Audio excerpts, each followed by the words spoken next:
ভারতে ককরোচ জনতা পার্টির আন্দোলনে সহিংসতা ও ভাঙচুরের অভিযোগে অজ্ঞাত ব্যক্তিদের বিরুদ্ধে এফআইআর দায়ের করেছে পুলিশ। চলছে ধরপাকড়। সোনম ওয়াংচুক জানিয়েছেন, শিক্ষার্থীদের আইনি সুরক্ষার আশ্বাস পেলে অনশন ভাঙবেন তিনি। এদিকে আন্দোলনে অতিরিক্ত বল প্রয়োগের অভিযোগ নিয়ে পুলিশ ও কেন্দ্রকে জবাব দিতে নির্দেশ দিয়েছে আদালত।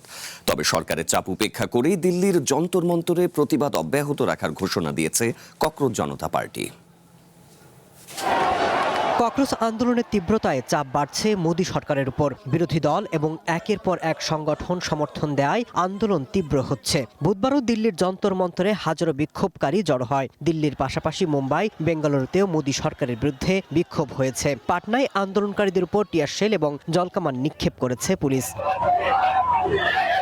বিক্ষোভ ঠেকাতে তৎপর বিজেপি সরকারও। আন্দোলন সহিংসতা এবং ভাঙচুরের অভিযোগে পুলিশ অজ্ঞাত ব্যক্তিদের বিরুদ্ধে এফআইআর দায়ের করেছে। আটক করা হয়েছে অন্তত ৭০ জন বিক্ষোভকারীকে। দিল্লি সহ বিভিন্ন শহরে চলছে পুলিশের অভিযান। গুজরাটের আহমেদাবাদে সিজেপির কয়েকজন সমর্থককে আটক করা হয়েছে। আন্দোলনকারীদের অভিযোগ, তাদের উপর চাপ প্রয়োগ অব্যাহত রেখেছে পুলিশ। অনশনরত পরিবেশকর্মী সোনম ওয়াংচুক জানিয়েছেন, শিক্ষার্থীদের বিরুদ্ধে কোনো আইনি ব্যবস্থা না নেওয়ার বিষয়ে সরকার স্পষ্ট আশ্বাস দিলে তিনি অনশন ভাঙবেন।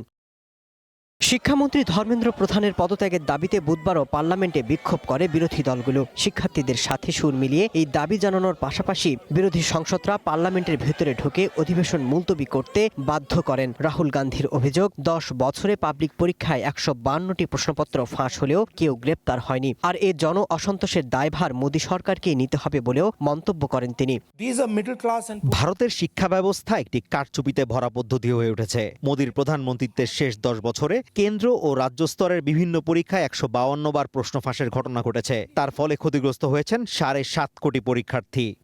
শিক্ষামন্ত্রীর পদত্যাগের দাবির বিষয়ে মোদি এবং বিজেপি কোনো সাড়া দেয়নি। তবে প্রশ্ন ফাঁস ইস্যুতে পার্লামেন্টে আলোচনা, কেন্দ্রীয় তদন্তের আভাস দিয়েছে সরকার। যদিও শিক্ষামন্ত্রী পদত্যাগ না করা পর্যন্ত বিক্ষোভ চালিয়ে যাওয়ার ঘোষণা দিয়েছে ককরোচ জনতা পার্টি।